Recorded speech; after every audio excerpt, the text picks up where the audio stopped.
A commercial loan broker is fundamentally a risk engineer. This is the mindset of the greatest brokers who are the most efficient, the most impactful, and the best paid. But so many in the market don't understand this. So let me explain. There's a big misconception that brokers are just middlemen who are funneling clients to their own little set of lenders. Their job is to funnel borrowers from point A to point B, and the broker is just connecting the dots, not adding any other value. But the reality is that the great brokers out there are risk engineers. They're taking the inherent, the unavoidable risk in business and real estate ventures, and they are narrating it.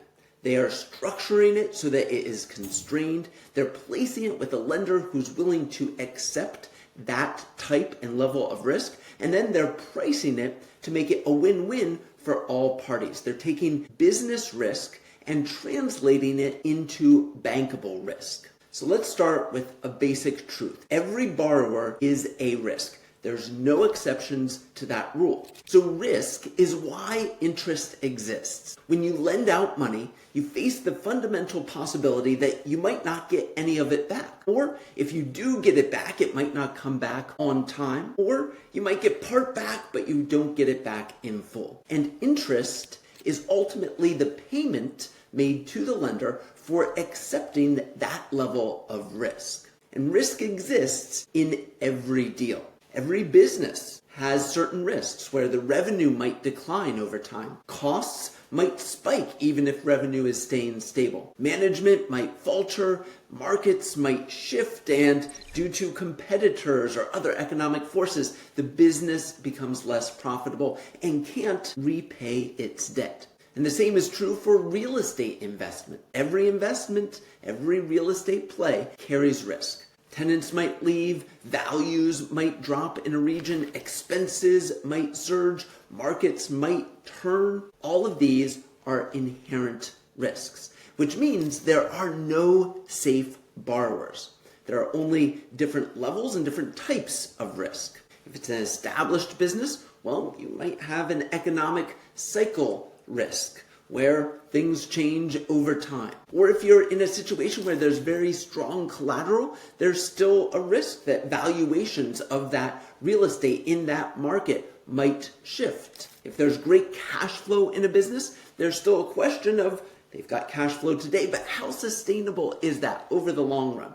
And when you've got a client with perfect credit, well, there's still future uncertainty about what happens in their business and their lives. Risk cannot be eliminated. It can only be understood and managed. In our market, lenders are risk buyers. That's the lending business in a nutshell. Lenders don't avoid risk.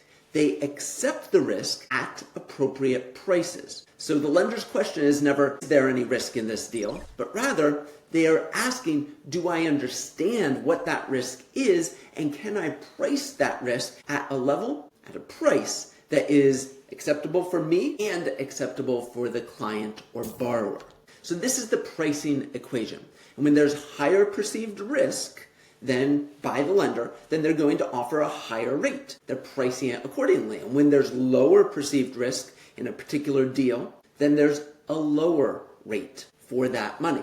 The key word there is perceived rate, because how the lender perceives or understands that risk, how that risk has been mitigated in their perception, in their eyes, directly affects how they are willing to price that risk. So when we understand that, we can now start to talk about risk engineering. Because since risk always exists, the broker's job isn't to pretend it doesn't and just connect two dots. Rather, the broker's job is to engineer how that risk is understood or presented to both parties, the borrower and the lender. And then to move on to making sure that it is properly structured, meaning that it is constrained in a way that's acceptable to both parties. It's limited, put in a box. And then they move on to making sure that that risk is placed. It is gotten on the desk and reviewed by the right lenders who have an appetite for that type and level of risk. And then finally, that it is priced accurately.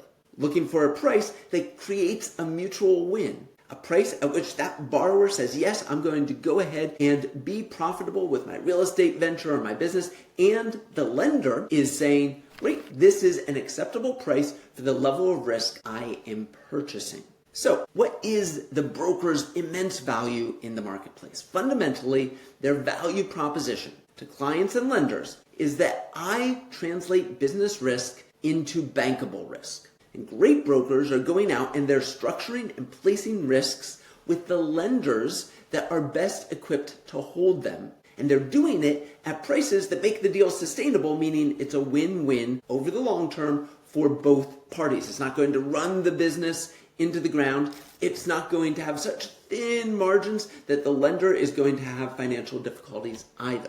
So this provides immense value to borrowers. The broker is engineering solutions that are going to take that borrower, their client's risk, and translate that business story about what the business is doing, what its trajectory has been, where it's going, all of that into lender language, the way that lenders speak and conceive of the world. The broker is also going to identify and put at the forefront the strengths that lenders care about. And they're doing that in a manner that targets specific lenders that they're going to place that deal in front of. And the broker is also going to mitigate the concerns that the lender will naturally have that would otherwise kill the deal. In other words, constrain that risk by saying, here's how we're going to address it.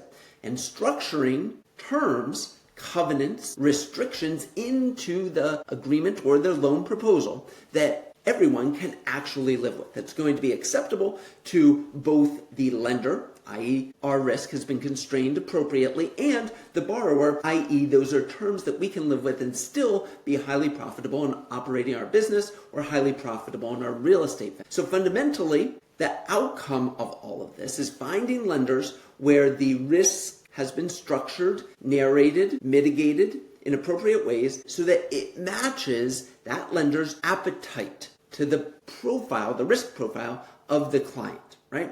Creating that match by engineering the risk in a way that it works for all parties. And the result of all of this is that your clients, the clients of the greatest brokers, get funded at acceptable, sustainable terms that allow them to continue to increase profitability year after year. At the same time, that broker is providing value to lenders through risk engineering. They are, first off, delivering clarity.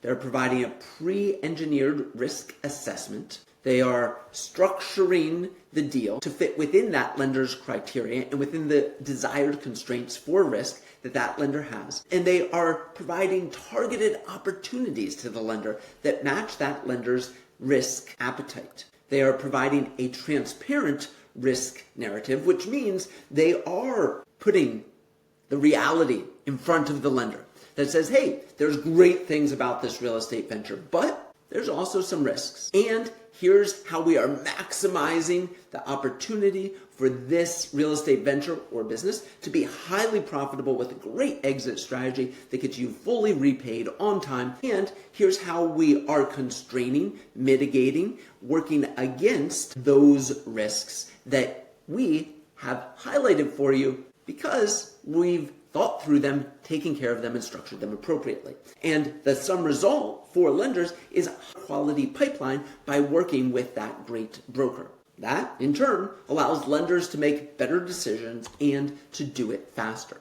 So what is this risk engineering process? There's 4 core functions. First, the broker is working with the client to understand the risk architecture. In other words, really looking through what they need and where their business is at, what the real estate venture is going to accomplish, and how the market is performing right now. And they're understanding what are the inherent risks here. What are the big risks? What are the small risks? Which ones do we really need to focus on structuring around, and which ones are really so minimal we can just move past, right? So they're understanding that architecture. And then they are structuring the risk package to match that reality of that business or of that real estate play. So they are creating a vision with their client, with the borrower, of how they can leverage collateral and other terms to have a risk narrative that is going to be enticing to that lender. And then they are placing the risk, step 3, placing the risk with the right holder. In other words, getting that risk package with the right structure and constraints and the right compelling narrative in front of the lender who's going to react to it positively, who's going to say, yes, I like the upside, I see the downside is controlled, this is something that fits in my lending wheelhouse, let's give it a green light. And ultimately, they're then moving on to step 4, finding a price that takes that risk and makes it a win-win. In other words, the borrower, the real estate investor, or the business owner understands that there is fundamentally risk and sees it from the lender's perspective and is willing to accept those terms. And they're getting rates at which they are going to be highly profitable over the long run. And at the same time, the lender has a priced risk purchase that is going to enable them to feel great about. They say, yep, there's risk here, but it's been properly constrained, and I am happy with the price that is being assigned to this risk. So along the way, what the great broker is doing, when we really peel back the layers and understand the risk architecture, is they're going deep into the reality of the business or the real estate play. They're looking at the different layers of risk, different layers of things that could go wrong that would result in that lender not getting their money back in full or on schedule. And they're looking, where are the vulnerabilities, right? Where are the things that could go wrong? What's the chance of those things going wrong? And then they're also, at the same time as they're going through the layers, they are looking for the strengths so that they can really showcase for the lender the great parts of this, not just mitigating the risk and talking about that, but showing why those risks are less and less likely because they've uncovered those strengths and we woven them into the narrative of the loan. And ultimately, throughout this all, the broker is looking at what story do the numbers tell. In other words, they are positioning it all within banker language or lender language, which is focusing on tangible numbers rather than pie-in-the-sky vision ideas. And this whole process, it's not some filling out of a form that they are accomplishing. Right? It's not just that connecting the dots, not just great asking questions, filling out the answers, but rather it's a process of forensic analysis where they're digging deep into the risk architecture, the story of the risk in this deal, and getting a deep understanding of what it is, pros, cons to this deal, and how it can be told as a story backed by numbers. So then they're moving into structuring the risk package.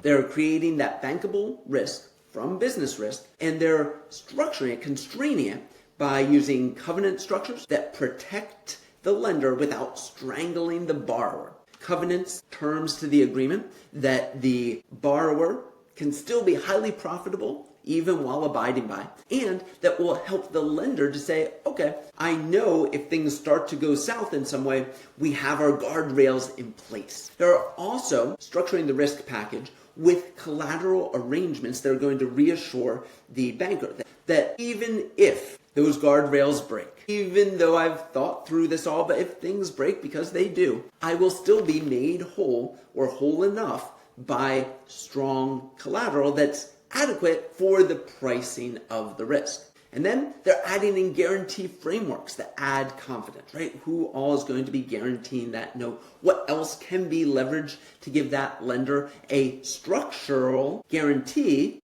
that they're going to get made whole? And ultimately, in structuring that risk package, the great brokers are looking for terms that align everyone's incentives. They create that win-win so everybody is excited to move ahead. And that is also engineering the deal architecture, right? They're taking the starting place and they are structuring it, constraining it, outlining it so that it is something that is acceptable to all parties. And this is addressing a fundamental translation problem, right? Where what borrowers say and lenders hear is, in so many cases, different without the support of a great broker. So a borrower might say, my business is growing so fast that I don't have enough cash on hand. I need capital to continue to grow.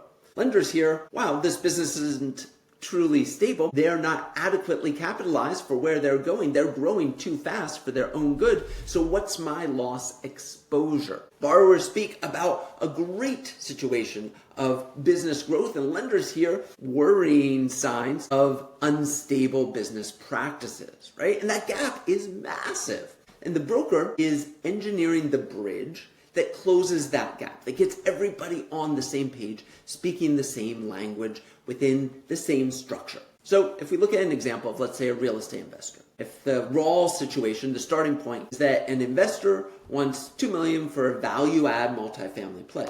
Now there's inherent risks in there. There could be construction delays for the value-add portion, cost overruns. They could have challenges leasing it up after the property has been modified. They've got market shifts that between the start of the project and the end of the project means that it's not as well positioned. There's inherent risks. And the risk engineer delivers a solution to that by structuring the right package. They have a renovation draw schedule that is based on deliverables, so the lender feels great about the project going according to plan and not going off the rails, but they still are on the hook for delivering all of the money. Right? They are making sure that the lender knows that an experienced property manager is in place that the lender trusts to do a great job on seeing this property through to lease up or past lease up. They have a strong pre-leasing strategy where they are showing the lender that they've thought through ahead of time exactly how they're going to get those tenants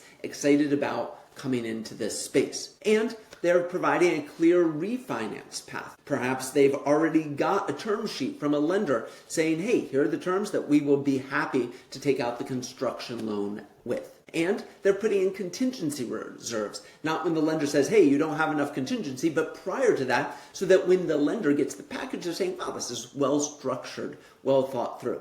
And all of this is bringing the same risk, but it's better understood, better narrated, better structured, better managed. And as a result, when it gets onto the lender's desk, it's something that the lender reacts to positively. Now let's look at business financing. So let's say our situation is that a manufacturer needs $5 million for business expansion. Right? They're growing, they're ready for the next stage, and there's of course inherent risks. The business owner might feel great about that, but there are concerns. There might be customer concentration, large orders from too small of a number of customers, or equipment obsolescence. The equipment's becoming older, the manufacturer won't be as competitive unless they get new equipment on, that their other competitors coming into the market might have competition, and execution capability. Is the leadership actually ready to take on this next stage? Are they going to be able to navigate through the larger challenges? So the great broker, the risk engineer, delivers solutions. Let's say they take equipment and they use that as the collateral for financing, for longer term financing, right? So they use the collateralized equipment as the basis for a mid-term, long-term equipment note to give them stable financing. And they also, to enable ongoing growth, put in place a factoring line, AR financing, that gives them flexible working capital that will be able to expand as they take on more and more orders and more clients. And then maybe they back that up with an inventory-based ABL line, so an asset-based line that is leveraging inventory that they manufacture and have sitting on hand in order to give them a bit more flexibility. But to make the lender comfortable with that, they are going to include inventory monitoring covenants so that the lender believes in the inventory that is there. It's got a appropriate LTV on that inventory that keeps everything constrained and safe for the lender. Right? And then they're taking it to industry specialized lenders, and they're doing staged funding that matches with the client's actual needs to ramp up rather than just, hey, here's the $5 million right to start. So it's the same risk scenario, but it's properly narrated. It's properly structured and constrained. It's properly placed with the right lenders and properly priced to make it a win-win for everyone. So fundamentally, the great loan brokers are not funnels. They're not just connecting dots and passing lenders and clients back and forth to one another. Rather, the brokers which are making the biggest impact, helping lenders, helping clients the most, are the ones who have the mindset of a risk engineer. They are creating value for all parties by number one, making sure that risk is understood equally by all parties, analyzed and narrated. Number two, that risk is structured to operate within constraints of the loan terms and covenants. Number three, placed with the right holder who has an appetite for that particular type of risk as it's been structured. And number four, that risk is priced for long-term win-win partnerships that allow profitability for the investor or business owner as well as the lender. So fundamentally, the risk engineer's credo is I translate business risk into bankable risk. Great brokers know that risk always exists in every single deal. And the translation from business to bankable risk is where value is delivered, both for borrowers and for lenders alike. And that's what risk engineering does. And that's what great loan brokers do. They help their clients, they help their lenders to win.